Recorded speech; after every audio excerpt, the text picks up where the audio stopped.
All right, here we are for our May episode of Conversation with the Cooks. And I feel like it's been a while. We recorded early on in April, so we released April's episode early on, and then we are recording later in May. So I feel like it's been some time since we were behind the mic. So we're going to start by recapping just what's happened over the last month and a half, because a lot has happened, even though we were all in quarantine, or supposed to all be in quarantine. So first of all, where the heck are you? What are you doing with all your free time? And when was the last time you shaved? Shaved on Sunday. Today's Tuesday. Is today Tuesday? Yeah, I think so. We don't even know what, through this, I forget, I lose track of what even day of the week it is. No, it's today Wednesday. Today's Wednesday, Lauren. Oh, it is good. Is it Wednesday? Yeah, today's Wednesday. It's May 20th. It's your grandmother's birthday. Have you called her yet? I have, and we're gonna talk all about her later in the podcast. So don't spoil that yet. So stick to the questions, to answering the questions I'm asking you. Okay, so currently right now I'm sitting in your brother's house office in Victor, Idaho, which is right on the Idaho-Wyoming border. And it is sleeting outside. It's supposed to snow tomorrow. And I've been up here for a few weeks helping build a house that we're building. I volunteered to come up and be a grunt laborer. So I'm cleaning up, putting stuff away. I learned how to rip, they call it rip wood on the saw. I've hand sawed, I've put up insulation, and so anyway, I have 18 to 25-year-old kids telling me what to do, and I just follow them around like a little puppy dog and do whatever they want me to do. So loving it, and get to work every day, and and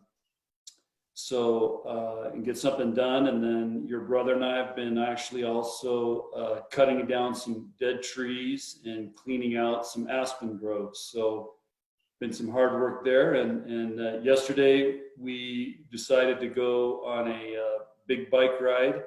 So rode 35 miles, and that's a little bike ride for you two. Well, Taylor went 46 miles because he went all the way to the top of Grand Targhee ski area. So okay. I didn't go that high, but and you pack your own lunch every day when you go to work? Oh yeah. There's no training table? No, the bakery here, 460, it's unbelievable, up in Driggs. So you get that bread, almond butter, strawberry jelly, some chips, a kombucha, here we go. And then you showed up the first day, right? And they're telling you what to do, and you didn't bring a tool belt. It's like the one thing you need at a job site. So then that night you had to go buy a tool belt, right? That's right. Well, they said, well, you need this, you need that, and I go, I don't have any of that. So I took pictures of everything I needed, and I went to the lumber store and got everything. Jeez. So are you doing anything with volleyball right now? Let me just tell you, the boys love it that I'm up there working with them. And oh my gosh. The best part about the day is, and this is, I told because we still have Zoom meetings. On Tuesdays are my Zoom meetings, and we meet as coaches and our performance team. We continue to check in and talk about things. And I told them, I go, listen, these guys that work up here, these kids, they have no anxiety problems. They're not depressed. They work 4 days a week, 10 hours a day. So, and then they have 3 days off. And so basically at the end of every day, they sit around and have beers and talk about the day. That's their debrief. Everybody's relaxed, they're exhausted, they all go home, and then they have 3 days off. And typically this is what they do. They go shoot guns, fish. Most of them have boats. They go on the Snake River, and or they mountain bike. And that's their weekends. And of course, everything's been closed up here, so they can't go out really. So that's what they do. And it's pretty cool. So you said you're at Taylor's house, my brother, the favorite child. We should just call him that. Is he around? He's working in the kitchen. I was So, hoping he would pop on here. We could get, since we're recording this through Zoom, so we have video, we could get his face on the screen and kind of help him out, let everyone know that he's single. And if there's any young females watching this on social media, they can reach out to me and I'll happily set him up. well, he's working right now. He works for Teton County, Wyoming, and he's normally in Jackson Hole working, but he's working from home. So it's pretty interesting listening to his calls. But I don't know if you saw in his Instagram post, he posted yesterday was Caden's birthday, our Irish Wolfhound. He posted a great picture and how much Wolfhounds mean to him. It's pretty cool. All right, so something else that happened that was pretty monumental was your graduation speech that you gave. And I like that you found ways to justify why you think Ronnie Green asked you to speak, because when I first heard that you were giving the speech, I thought the same thing, like, why is a volleyball coach speaking at graduation? And honestly, I couldn't tell you who spoke at my graduation, but I know it was not a coach at Nebraska. And anyways, I think I'm pretty sure the whole state saw the speech. And I know I heard feedback from people who follow me on social media saying how amazing it was. And even though they weren't graduating, they were just so touched by your speech and motivated and pumped up. And I know that was a pretty special opportunity for you, correct? Yeah, and that's one of the reasons in the speech I had to validate to myself why they would ask a volleyball coach to do it. So that was part of the speech, was all the reasons I thought potentially the reason they asked me to do it. But it was an honor of a lifetime, and it was I have so much respect for the whole graduation process, because as I said in that talk, your grandmother and grandfather, I mean, they were in high school when I was born, so there was never any talk of college. They never went to college. And just knowing what the opportunity to go to college has meant for me, and the opportunities it's provided me, and then to be able to speak at like a major university is pretty special. And I don't think very many volleyball coaches get the chance to do that. Yeah, I think you're the only one. Did you end up asking Ronnie why he asked you to speak? Yeah, I asked him I said, "You're kidding me." And I said, "Why do you want me to speak?" And he loves volleyball. He knows how much I'm connected in with the university, with academics and other things going on. I think I've spoken at several of their events, and and some of the other reasons I shared. I paid a lot of tuition. Both you guys graduated from Nebraska, and it's I'm a coach, but I'm still a teacher. I'm a professor in a way, and so I think there's a really good connection there and probably pretty much everybody who's graduated has been touched or a part of or gone to a volleyball match. So there's a strong connection there.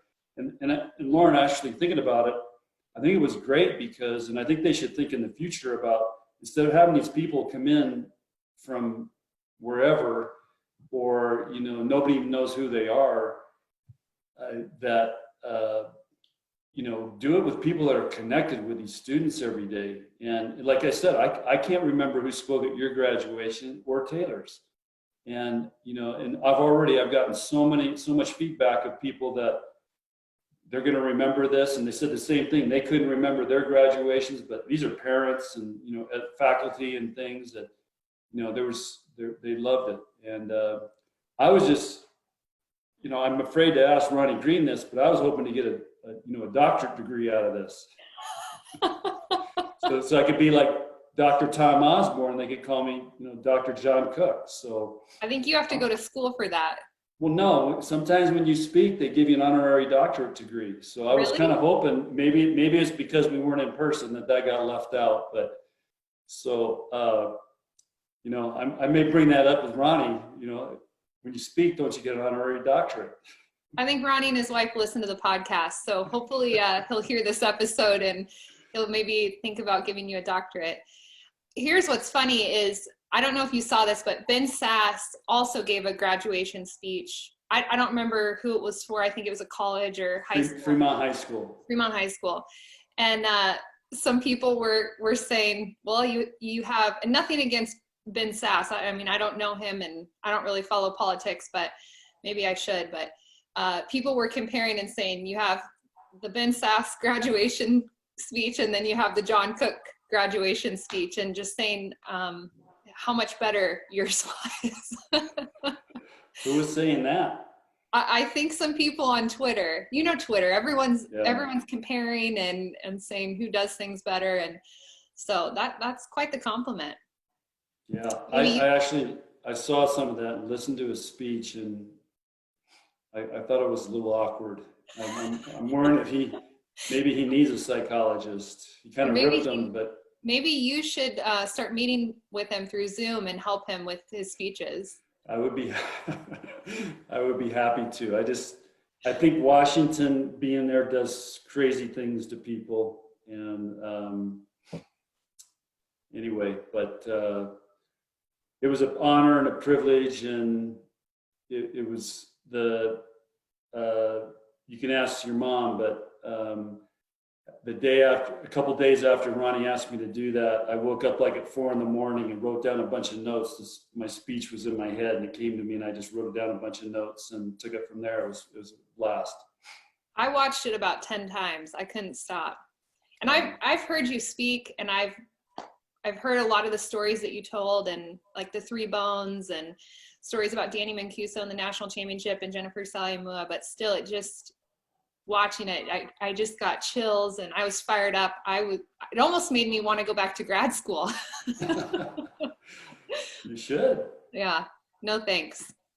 So something else that we did that was kind of cool that I want to touch on is since last month was your birthday month, we did a giveaway on social media, and I added in, I think it was 2 tickets for the home opener. Who knows if we're going to have a home opener this year, but they gave away 2 tickets, and then I added in and said that we would Zoom with whoever the winner was, do a Zoom call. And we ended up hanging out with Lori and her daughter, and she was awesome. And I think we should definitely consider doing that again, because she's a volleyball fan, and we were able to connect with her, and you were able to get face-to-face with someone who supports you and supports your program. And I don't know, what do you think? Maybe we should do that every month. Well, I'd be up for it. I think it was great. You know, Lori's a teacher from way out west, southwest Nebraska, and it was fun to learn her story and her connection. But she's a teacher and bleeds Husker volleyball like so many people in this state. And when I did that, I was sitting in the Brolem's parking lot in Driggs, Idaho.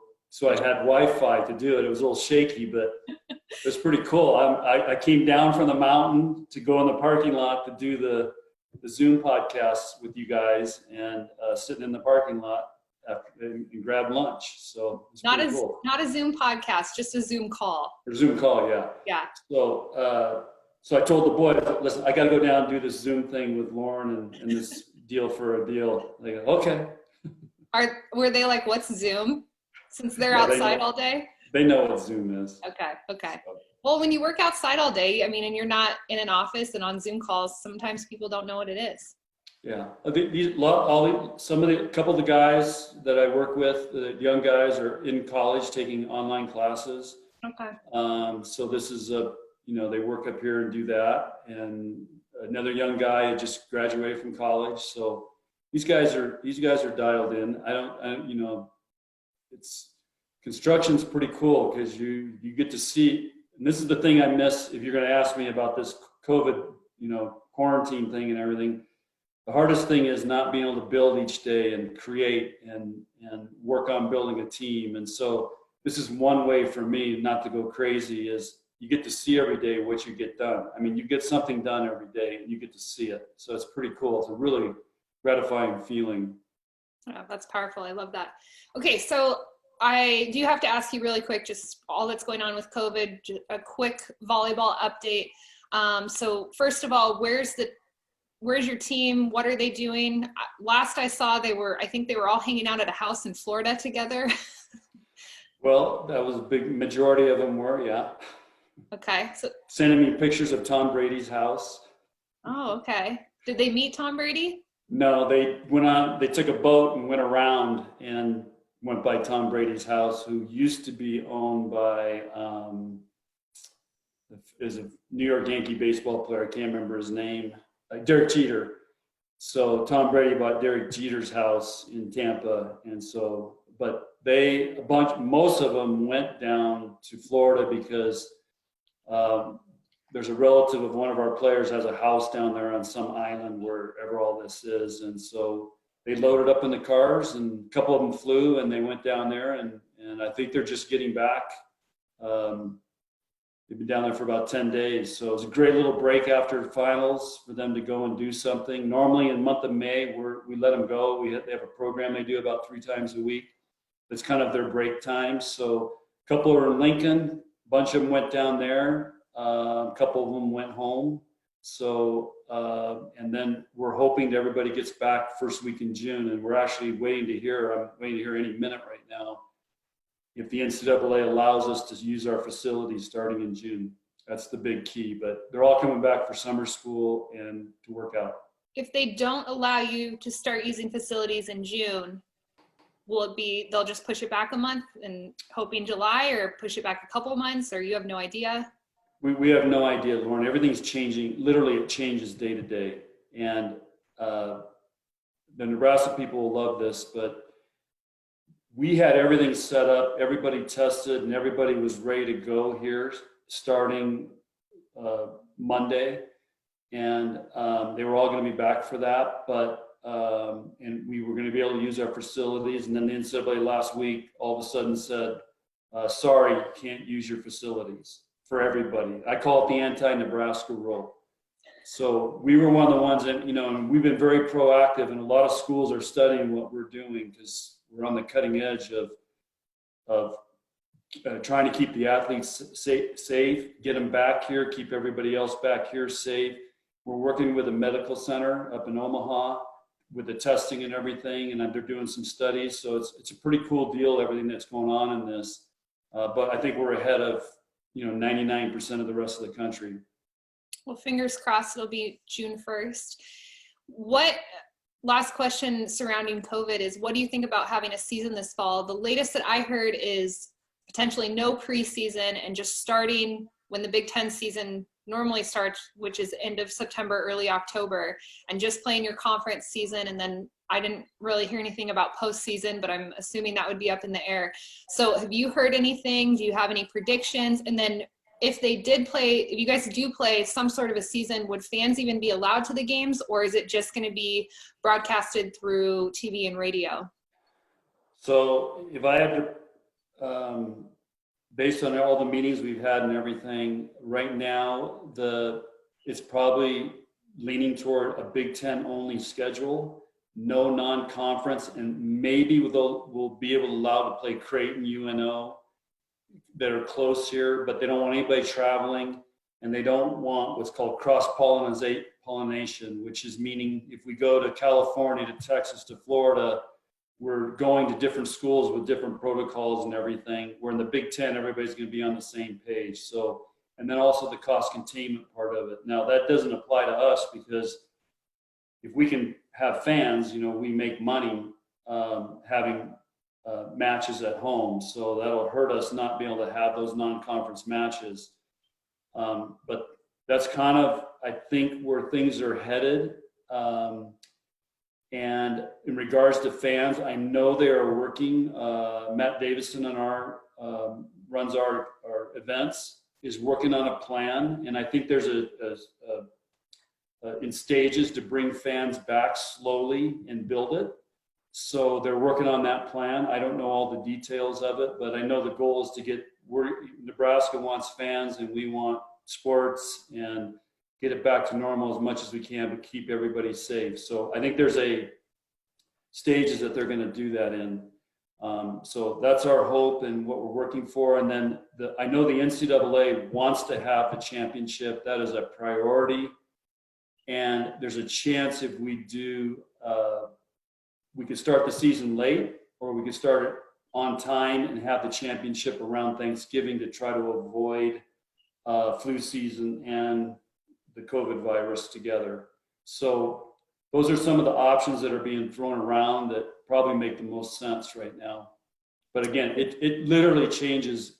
I'll say it almost changes out by the hour what's happening and what's changing. It's been pretty mind-boggling, everything been thrown around and how the changes happen. Who gives you updates? Is that Bill Moose, or are you hearing from a rep from the NCAA? No, it comes through, well, you can read it nationally, that things come out from the NCAA, but Pat Logson's been our liaison with what's going on within the athletics department. Okay, well, most of that sounds like good news, so hopefully there can be some sort of a season this fall.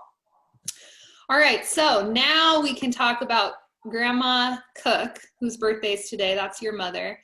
And she listens to every episode, and it's her birthday today. We're recording on, we figured out it's Wednesday, May 20th. Do you know how old she is today? 82. And she's a rock star. Yeah. I mean, she walks every day. We'll get into some of the things that she does with her dogs, but she lives on a little farm and she does it all. She cooks every night, and yeah, she's now I know where you get all your toughness from is from her. Oh yeah, she's there was when I grew up, you messed up. You were gonna get hit with something. A belt? Belt, boots. Oh geez. A wooden stick. It didn't matter, but yeah, she was tough. You didn't mess around with her. But yeah, it. she's. Yesterday she just trained her sheepdog. She has border collies. She's herding sheep. She's raising sheep. She's growing a pasture of grass or hay. And that's going on. And she just bought a new, I'll call it a quad runner thing. And it's red. And like an it's ATV. really cool. Yeah, ATV, yeah. And I said, what are you getting that for? She says, well, I got to drive over to this friend's house. We go over there and herd sheep. Then we go to this friend's house and herd sheep. So it's just I can haul my dogs and haul everything. And it's just way easier than getting in the car and going. So she's all fired up. That was her birthday present. That's awesome. Okay, so I want to talk about her and then Grandpa Cook as well, who passed away. Let's see, I was in 7th grade, so how many years? That was quite a few years ago. It was in 96, I think. Okay. So anyways, I just want to talk more in depth about your family and your childhood. And you've told us all the story about, the lemon ranch and stealing cookies and, selling vegetables on the side of the road. But I want to get just a little more in depth about your parents and what they did for work and how they raised you, and just some of the memories that you have of riding motorcycles in the desert and, growing up on a ranch with animals for part of your childhood. And I believe Grandpa Cook sold, I think, sports equipment or jerseys. So just talk about what they did for work. And Grandma, I believe, was in Highway Patrol, or she was a. Yeah, that was. You can touch more on it, but just tell us what they did growing up, how they raised you, and then we can talk about some memories that you and I both have being around them. Yeah, well, my Grandma Cook she's 82, and she was 17 when I was born. So they were just surviving, but my dad was into motorcycles and dune buggies. He raised some crops and sold. This is all in Chula Vista, California, which is right on the Mexican border, right across from Tijuana. And so it was an agricultural area, and that's why I think one of the things we connected so well to Nebraska is agricultural area. Now it's not anymore; it's full of houses now. I think it was 15,000 people when I was growing up, and now I think there's 500,000 people that live in Chula Vista. Wow. So that's how much it grew. But we grew up on motorcycles, dune buggies. Grandma Cook had horses, dogs. We took in rescue dogs. That's how we first got connected with, fell in love with Irish Wolfhounds. She took in a rescue Irish Wolfhound. And after that, I wanted my own. And, now I've had Irish Wolfhounds. You've had them. And, but it was go to the desert camping, go to Mexico camping, go fishing. And Grandpa Cook had several jobs. He delivered blueprints around San Diego on a motorcycle. And then he was also a welder. And then he became a heliarc welder, which he was working at Roar Aircraft Factory, building parts for jets, basically. And then when I got into sports in high school, his brother was working for a place called Stanley Andrews Sporting Goods. So it was like Dick's Sporting Goods or Shields back then, the first version of that. And they needed somebody to call on high schools. So he dropped all the welding and all that and went into sports. And that's one of the reasons I think we really got into sports and wanted to be a part of that. But he was a sales rep for the high schools in San Diego County. And what was cool was, I've said this on other things, but because of Stanley Andrews and Grandpa Cook's brother, he was kind of a manager, I got to go to the first 2 Super Bowls in the LA Coliseum with him.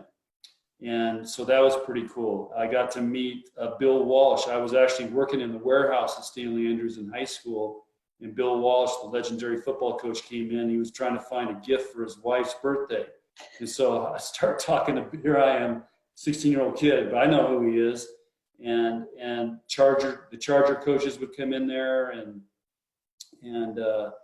at one point, there was a professional basketball team in San Diego, the Clippers, I believe, who then moved to LA. So I got to be around all this sports stuff, which really planted some great seeds for me to want to be in college athletics.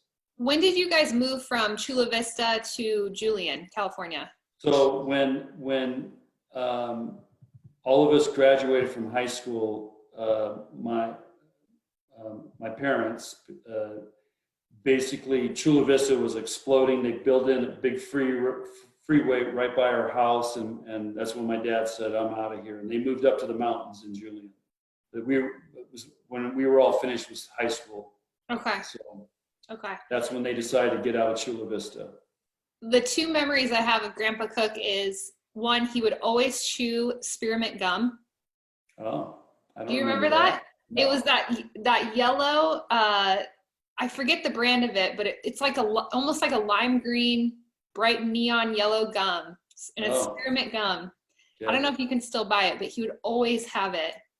And then I remember riding motorcycles with him out, and I'll try to find a picture, but I'm probably like 7 years old, maybe less than that.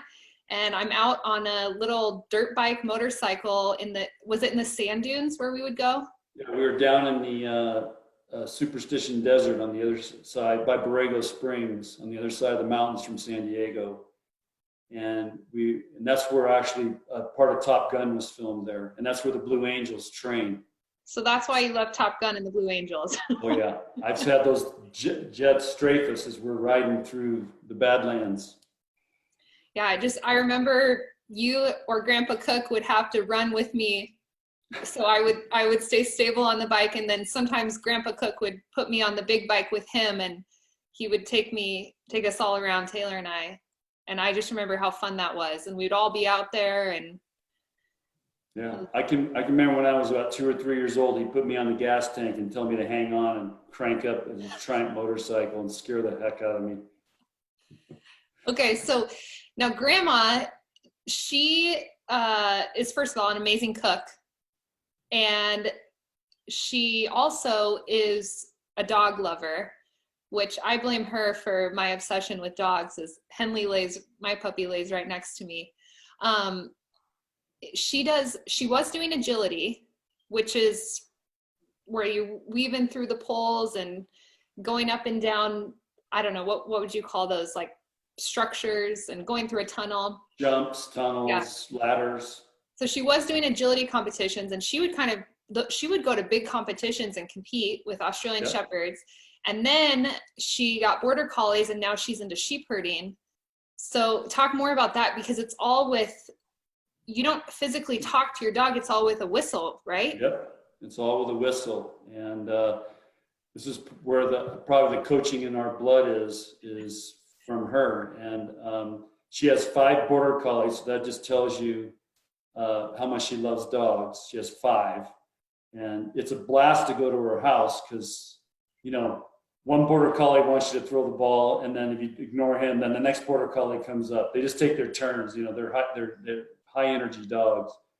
But she trains them, and it's all on whistles, and they have to take these herds of sheep and move them through gates and move them to different parts of these fields, and it's hard stuff. And if you watch world-class guys doing it, like in Ireland, and you know, when they're out in the country, and those guys are really amazing. And it takes years to get good to know how to do this and train her dogs. But she has a dog right now, a young one, lad, she just said yesterday she competed this past weekend and he won his class and did really well. And she trains with these other people. I mean, he's like the you know, the 5-star recruit, I guess.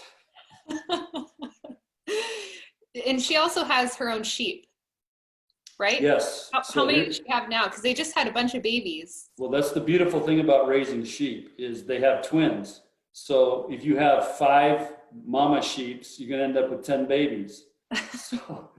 So she actually had you know, she sells them off. Okay. And she keeps some to herd. She keeps some they're being mamas, and then she'll sell off. I don't know which one how she decides how they sell off, but that's kind of how it goes. But they multiply really fast because they have twins every year, and so she's got a little shed for them, and it's pretty cool. Now I know you agree with me. Oh, Lauren, and the other thing is, you know, so not only do you get babies from sheep, but you also get their wool. And she sells the wool to Pendleton in Oregon, Pendleton Mills, who makes all kinds of blankets, and that's what you got for your Christmas. I got you a Pendleton blanket for your bed.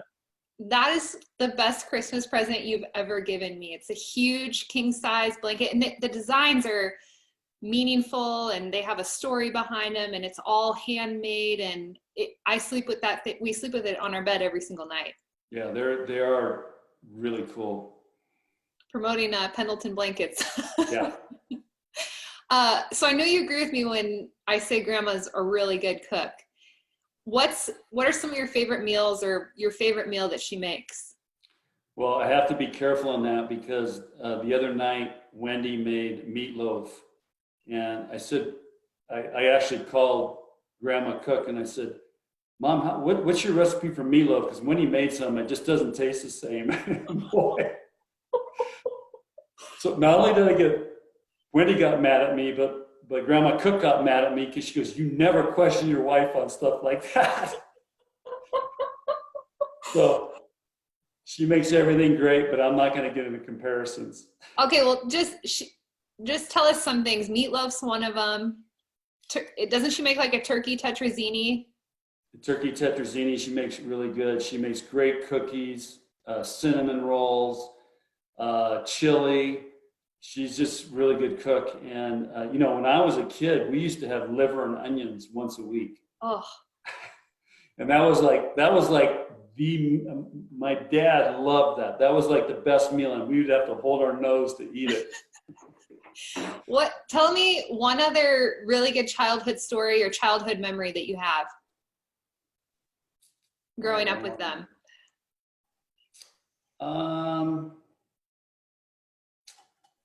It's good. Probably one that pops out. We used to go down in Baja. You can't really do this anymore.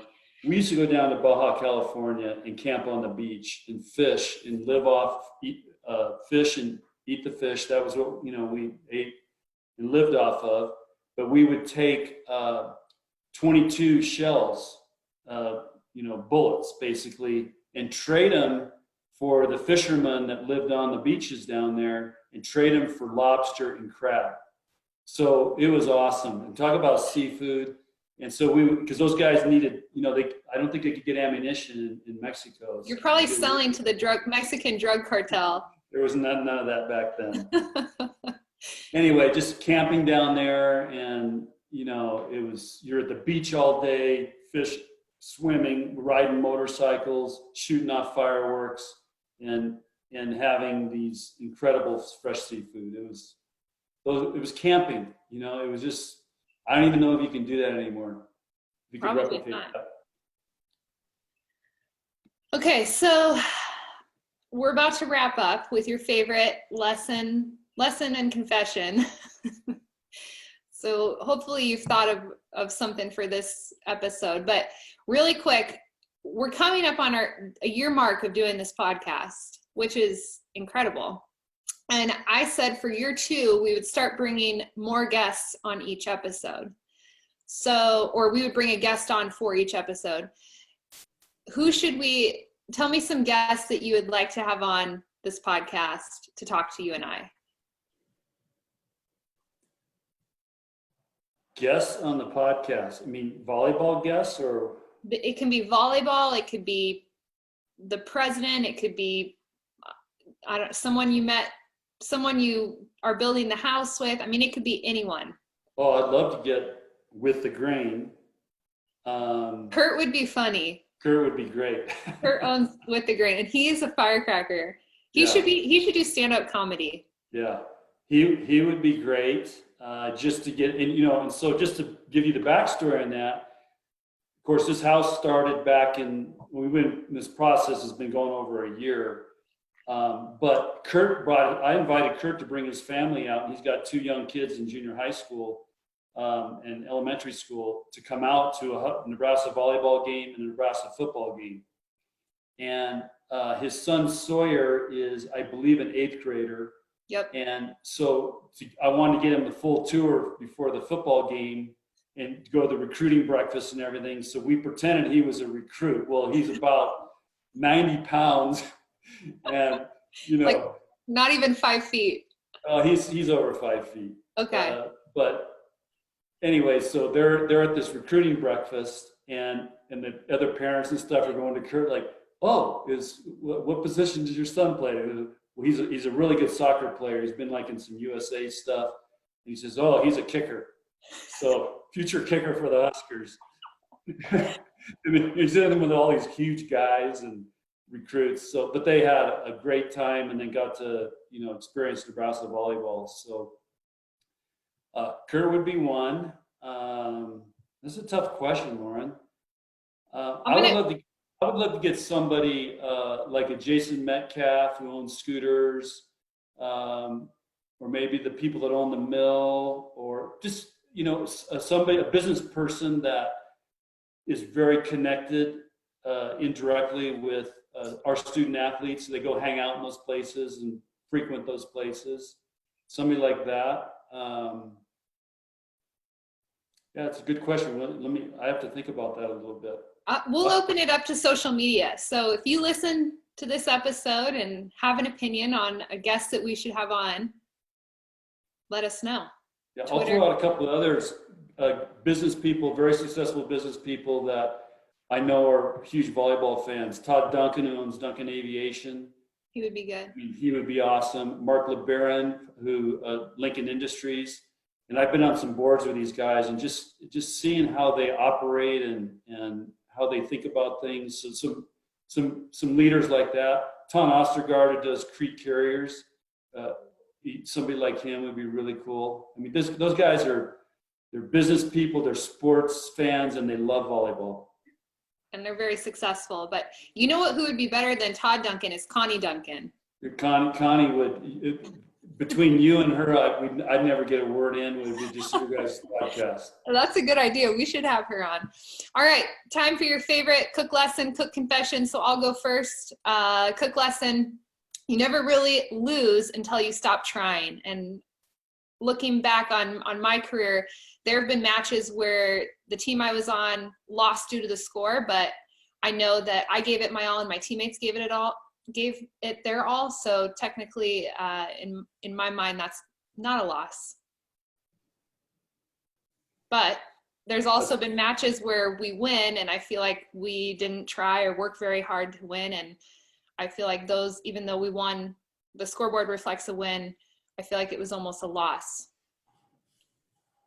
Yeah, and that's, we have a saying in coaching, Lauren, and maybe this could be my lesson is, sometimes you win, but you really lose. And sometimes when you lose, you really win. That's a great lesson. Yeah. You killed that. See, I was setting you up for greatness. Good. Okay. Thank you. Now my confession. This one's juicy this month. So, and Jason, my husband, jokes that he thinks I'm a serial killer because of what I'm about to say, because it's so weird. But I used to have to get my feet wet before putting on socks and then shoes. Do you remember this? Oh, yeah. Days that I went through? Yeah. Because I hated the feeling of socks on dry feet. I don't know why. And just to clarify, I grew out of this. I no longer do this, but I would have to get my feet wet or put like lotion or something on my feet before I would put on socks because I just hated the feeling of dry feet and dry socks. Wow. Big confession. So now everyone is going to think I'm crazy, which they probably already do, but that's okay. Okay, so I'll parlay that into, so before a match, I always have to put my left sock on, my right sock on, my left shoe on first, tie it, my right shoe on, tie it. I always tie my left shoe and then my right shoe, never reverse it. I'm pretty sure you've already told that one. Oh, okay. Is there any other game day habits? You've talked about the shoes, and then you've talked about peeing in the same toilet or in the same stall. Oh, I talked about that? Yeah. I did not. I would never talk about that. Yes, That's you good. like our second or third episode, and we were talking about superstitions, and you said that in between sets 2 and 3, you always have to go in the same stall.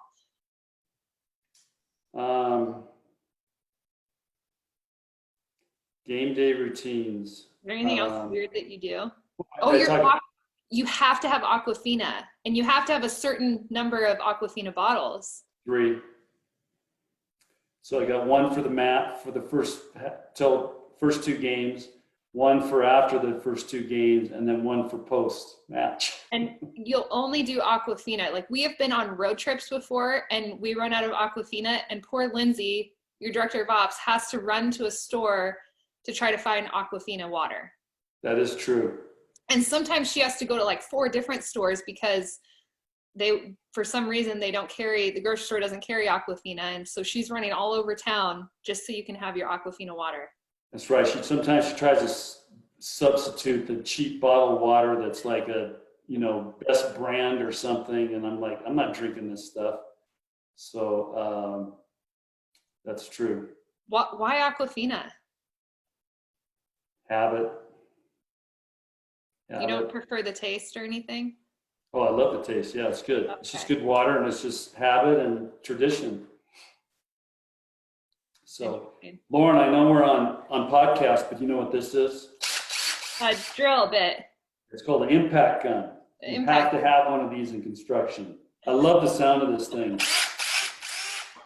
These guys, you got to see what they do with these things. I mean, it's just incredible how fast they put in screws and put things together.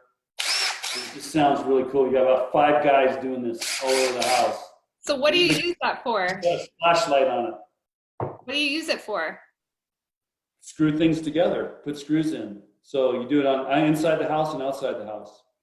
Do you have any other tools just sitting around that you can show us?